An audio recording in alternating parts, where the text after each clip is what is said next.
Arkadaşlar günaydın, videoya hoş geldiniz. Şu an saat 6:30.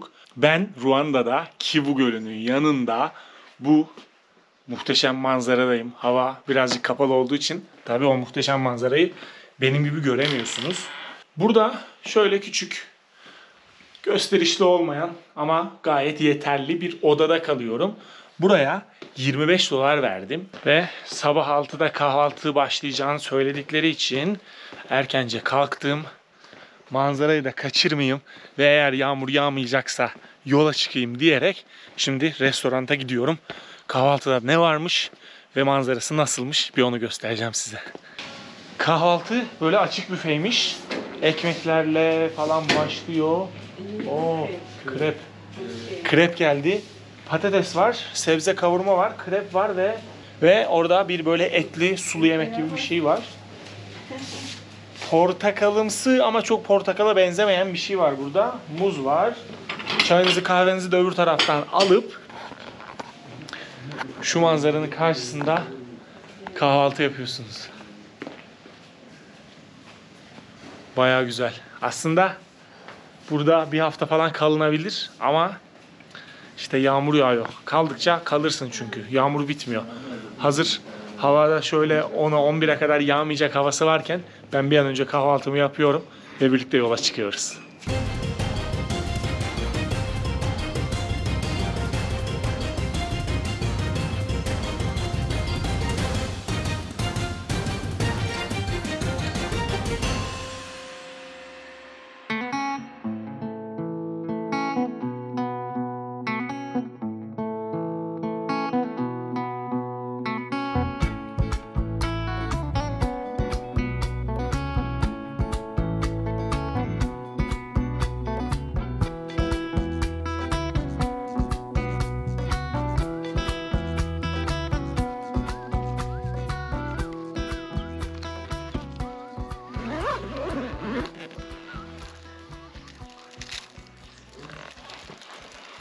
Kulaklık açlarımızı takıyoruz. Güneş açtı. Aşırı mutluyum. Çünkü öğlen 1'de %80 yağmur gösteriyor. Şimdi de 100 kilometre yolum var. Yaklaşık 2-2,5 saat sürecek. İşte durursam eğer 3 saate yakın. Saat 8. Daha fazla geç kalmadan yola çıkalım.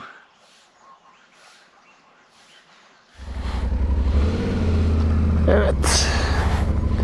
Bethany Otel'den ayrılıyoruz. Bay bay. Bir şey unuttum mu? Unutmadım. Gayet güzel. Öf, yola bak. Yolda sayılmaz da işte görevliler, çalışanlar kendi motorlarını çıkartmışlar yukarı diye. Ben de çıkartayım dedim. Gayet de güzel oldu. Dün akşam yağan sert yağmurda ıslanmadı. Oh. Çok güzel bir gün. Yol çok güzel dediler. Onlara güvenerek umutla çıktım. Bakalım. Hızlı gidersem zaten şu an saat 8:30, hakikaten 2 saatte varırsam durmayacağım ve hava durumunu bir kontrol edip Milli Park'ın içinden de geçip bir sonraki şehre atmaya çalışacağım kendimi. Böyle bir niyetim var ama tamamen havaya bağlı.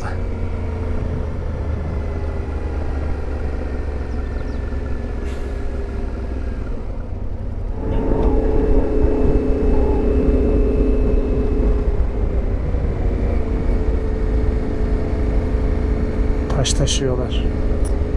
Ne zor hayatlar ya. El arabası yok, bir şey yok. Bu taşları alıp ta nereye kadar götürecekler de o duvara ekleneceği için para kazanacaklar. Bakın bütün sabahlar böyle Afrika'da. İnsanlar çoluk çocuk toplanıyorlar. Anneler, babalar işe, tarlaya, işte oduna, neyse çocukları okula birlikte gidiyorlar. Çok bizdeki gibi akşama kalmadan böyle 2 gibi falan da bitiyor genelde. İnsanlar yavaş yavaş evlerine dönüyor. Okullar dağılıyor, çocuklar evlerine dönüyor.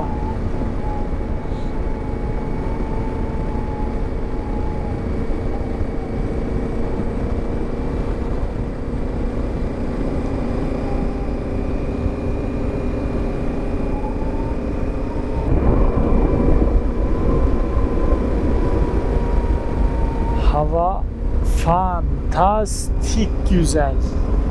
Çok mutluyum. Tam böyle bir türkü söylemelik hava.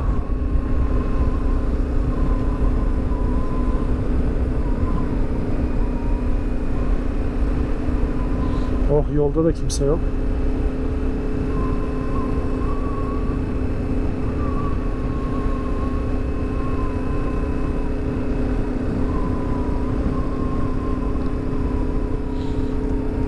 Ela gözlüm ben bu elden gidersem, ela gözlüm ben bu elden gidersem, zülfü perişanım kal melul melul, kal melul melul. Keremet aklından çıkarma beni, ağla gözyaşını sil melul melul. Keremet aklından çıkarma beni, ağla gözyaşını sil melul melul. Buraya boşuna bin tepeli ülke demiyorlar ya. Şuna bir bakın. Ne kadar güzel. Her yer tepe, her yer vadi ve her yer virajlı yol. Ve çoğu asfalt. Bir önceki videoda böyle bir 15 kilometre kadar delik deşik, işte oraları böyle toprakla falan doldurmuşlar gibi yerler geçtik. Ama kısaydı, uzun değildi. Burada full sıcak asfalt. En ufak sıkıntı yok. Ve gerçekten motorla gezmek için muhteşem bir ülkeymiş burası.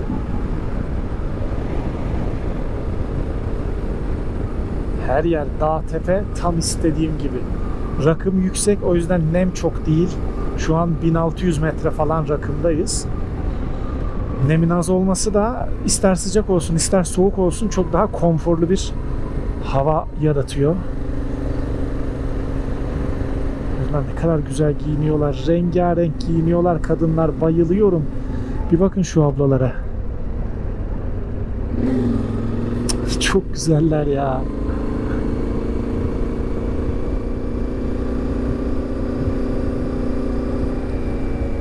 Bak, tarlaya gidiyor abla. Ne güzel giyinmiş.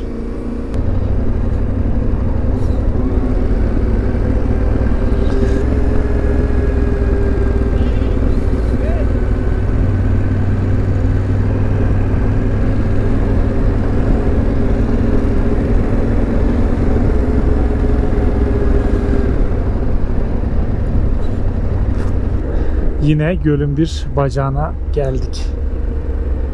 Of, çok güzel, çok çok aşırı güzel. Buralarda hiç konaklama görünmüyordu dün. Asıl meşhur olan yer dün kaldığımız yerdi.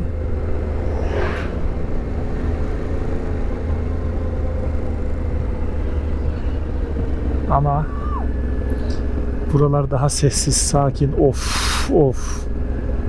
Manzaraya bakın.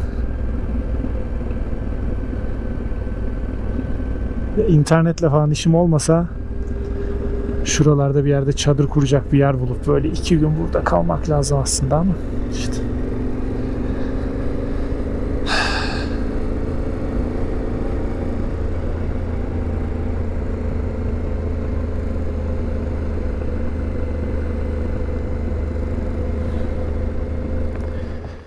Yolun kenarında bir yerde durdum. Do you have bigger one? Big? No? No. Only this? Come, come. Come. Oo, balık.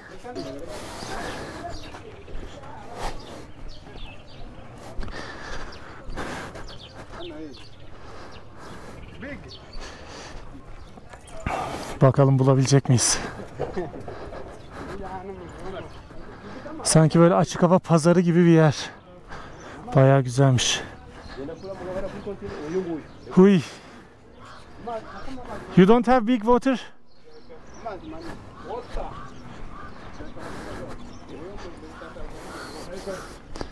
Hello. Hello. Motoru da bıraktık orada. Her şey de üstünde.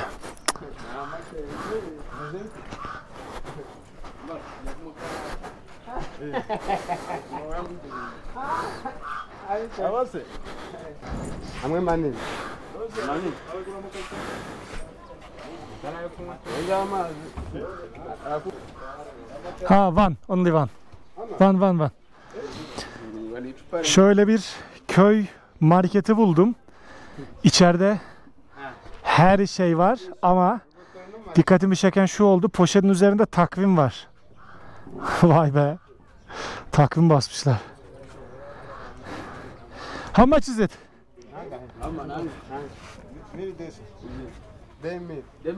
Ha? 2000. Okay, you can take it back. Thank you. Thank you.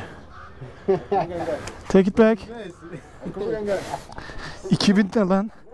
Sen deli misin? 700 olması lazım. Onun.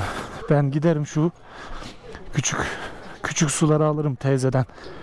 Abladan 3 tane aynı aslında 1,5 litre suyu aldım. Thank you. 1500 ödedim. Küçük olduğu için daha pahalı ama en azından doğru insana gitti paramız. Üçkağıtçılara kaptırmadık.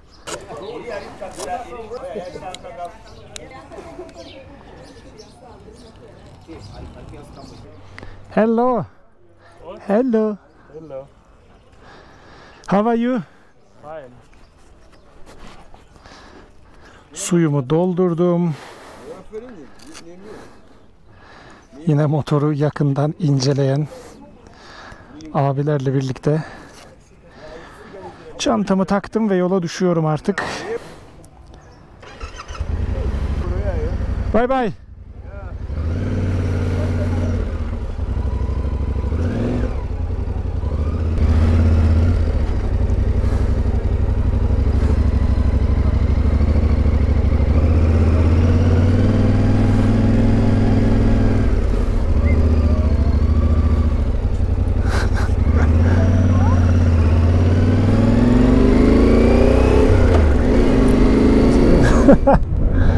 Abi elektro gitarla ne yapıyorsun ya? Sokakta elektro gitarla yürüyor. Allah Allah.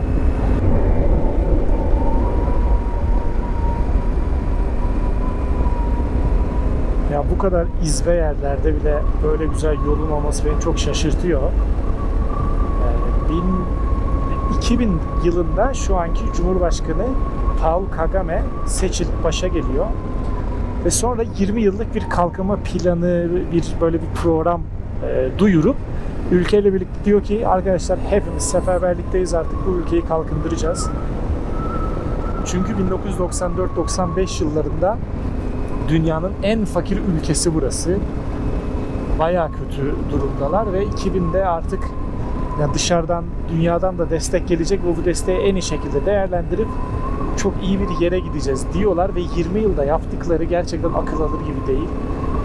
Ya fabrikalar, işletmeler, yollar, teknolojiye yapılan inanılmaz yatırım ve bu soykırımdan sonra da diyorlar ki artık hepimiz Ruandalıyız. Tutsi, yok Hutu, yok Tıva, bilmem ne yok. Kimse etnik bir kökenden bahsetmeyecek. Artık hepimiz Ruandalıyız ve Ruanda için çalışacağız. Ve gerçekten çalışıyorlar. Yani başkentte de çok fazla işte beyaz yakalı, güzel eğitimli, İngilizce konuşan, Fransızca konuşan, işte yani Ruandaca biliyorlar zaten. 3 dil oluyor. Bir de biraz daha kendini geliştirmek demek buralarda 5-6 dil bilmek demek. Şehirde öyle insanları, plazaları, gökdelenleri görüp sonra kırsal kesime gelip böyle yolları falan da görünce ya uyarılarını koymuşlar, çizgilerini çizmişler. Bayağı başarılılar bu konuda ve neredeyse her yere elektrik getirmişler. Yani çok ciddi bir kalkınma hamlesi yapmış ve küllerinden yeniden doğmuş bu ülke. Bu beni çok etkiledi ve iyice de keyif alıyorum tabii. Yani böyle ya istersen işte 2000 yılından 2022 yılına sıfırdan dünyanın en fakir ülkesiyken bir ülkeyi bu hale getirebiliyorsun. Şu an Afrika'nın yatırım yapılabilecek en iyi yeri olarak gösteriliyor Ruanda. İnanılmaz hızlı bir internetleri var, altyapıları var. Dışarıdan gelip ülkeyi geliştirme adına bir şey yapmak isterseniz çok ciddi destekleri var.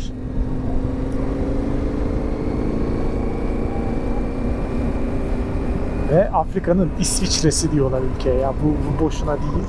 Ve bu 20 yılda ulaşmak için çok ciddi bir hedef. Ama ulaşmışlar. Helal olsun. Ya bu herhalde her motorcunun hayalidir. Böyle güzel bir yol, trafik yok ve şuraya görebiliyor musunuz acaba? Yani yaklaşık 1200 tane viraj var bu yapacağım 100 kilometrelik toplam yolda.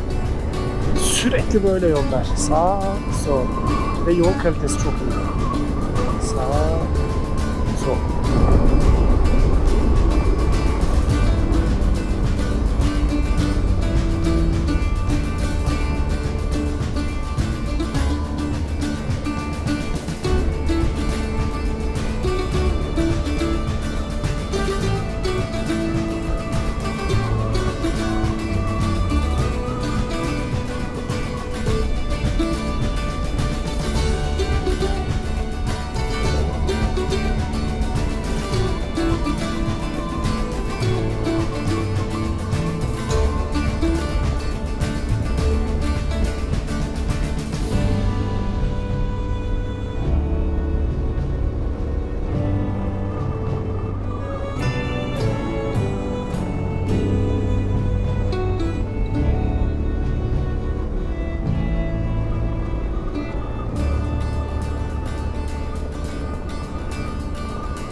Manzara yine aşırı iyi. Hedefime 23 kilometre kaldı ve ne kadar sonra bir daha benzin istasyonu bulurum bilmediğim için böyle minicik bir yere geldim. Benzin alacağım şimdi. Bakalım kaç litre yakmış.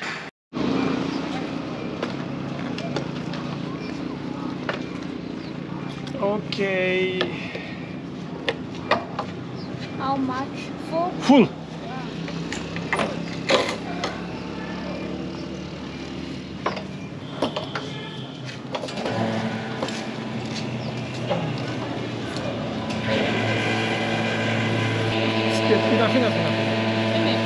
Finish. Yes, thank you. 6,5 litre aldı. 180 kilometrede 6,5 yakmış. 3,6 litre yakmış. Gayet güzel. Burada birazcık mola vereceğim artık. Bir muz yiyeceğim, biraz su içeceğim. Biraz oturacağım. Bir önceki videodaki gibi tozlu yollardan gidince şunun içi inanılmaz toz oluyor. Sonra ben bunu ağzıma sokup su içiyorum.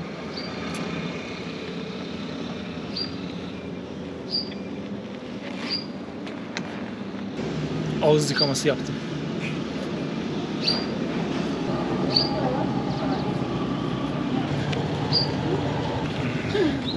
Motorcular geldi. Buradan bir çekilelim.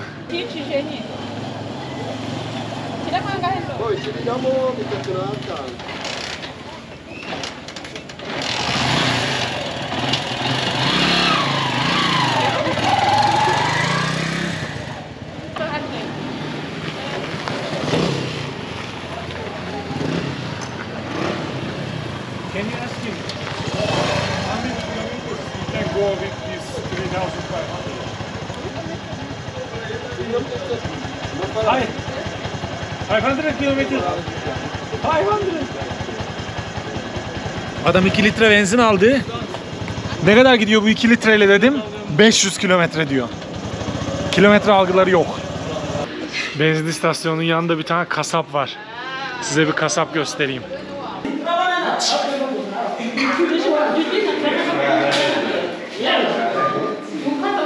Thank you so much.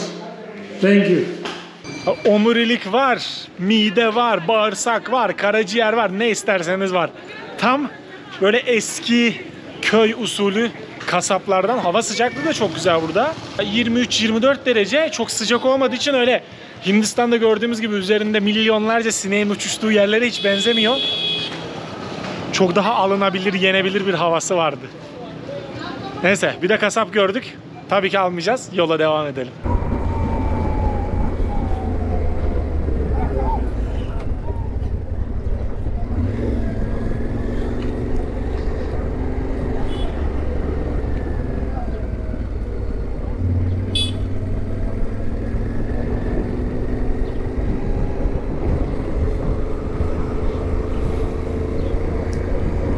Açık hava marketi var.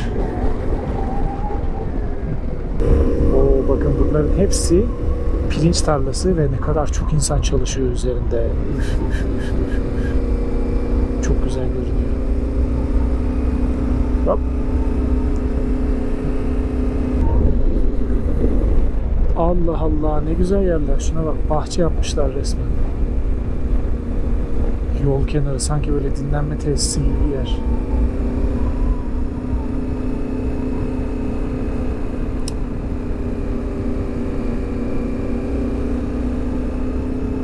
Afrika'nın bu bölgesinde o kadar çok yağmur yağıyor ve o kadar çok güneş var ki ve hava sıcaklığı tabii bitkiler için o kadar iyi ki her evin bahçesi, bakın mesela, sanki botanik bahçe gibi. Böyle özellikle yapmışsın, bayağı uğraşmışsın falan gibi ama sadece dikiyorlar onları ve onlar, o bitkiler gayet güzel büyüyor. Arada bir şöyle budamaları yetiyor bitkilerin böyle capcanlı, pasparlak falan olması için. Bizde olsa haftalarca uğraşırsın, sularsın, bir sürü işi yaparsın, bir tarafı kurur, bir tarafı olur, olmaz falan. Yani buralar aşırı verimli. Hop hop hop hop. Manzaraya bakın.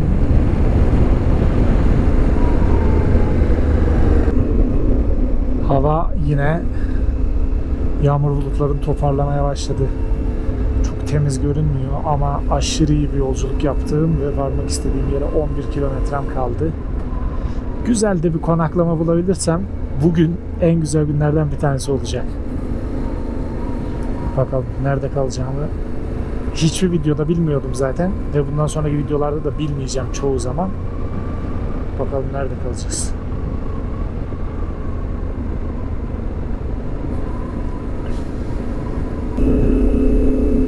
Çok güzel görünüyor ağaçlar. Milli Park'a yaklaştıkça artık tarlaya çevrilmemiş, orman olarak kalmış yerlerin büyüklüğü, sayısı artıyor. Milli Park ne kadar güzel olacak hiç tahmin edemiyorum. Bir sonraki videoda bunu izleyeceksiniz arkadaşlar. Ruanda'nın en güzel yolculuğunu yapacağız.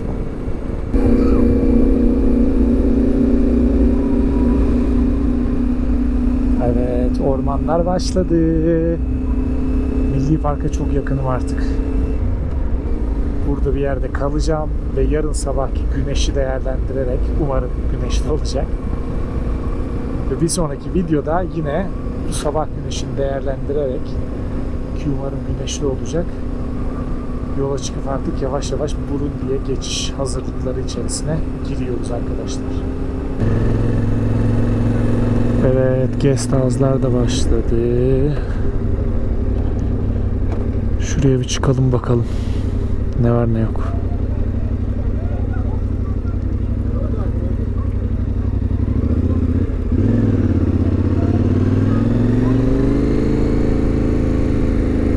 Kafe, restoran, bar, lodge diyor. Sakura Family Hostel. Benim aradığım yer buraydı. Oh, küçücük. Hello. Vallahi böyle bir yere geldim ama yani küçücük nemli bir odaları var. Ve 20.000 istiyor. 20.000 verir miyim bu odaya emin değilim. Başka bir yerlere bakacağım. Daha içime sinen bir yer bulamazsam eğer geri geleceğim buraya. Bu ne ya? Haritada bir yer gördüm. Yeri inanılmaz.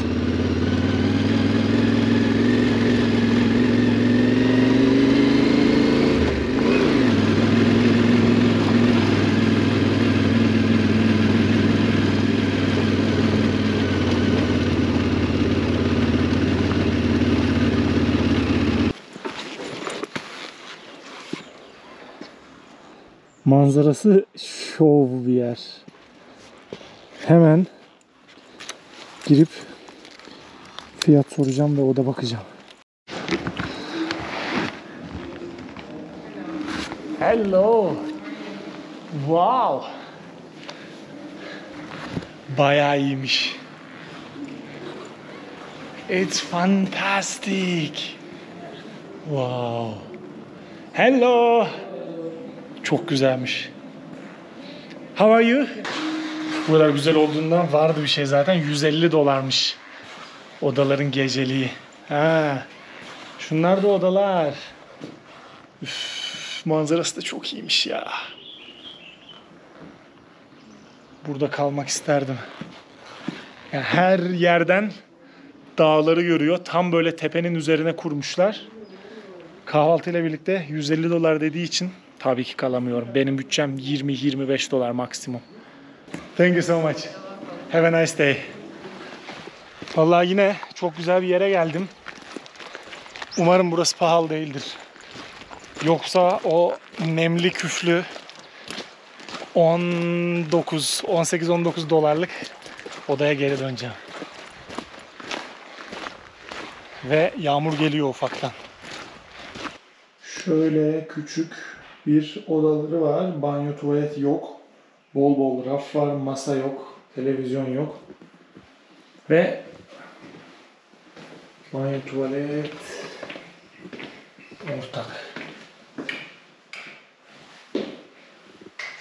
Şöyle hemen odanın kenarında bir banyo, tuvalet var. Evet. Geldik. 40.000 dediler. 30.000'e anlaştım. Kahvaltı da dahilmiş içine. Burada kalacağım.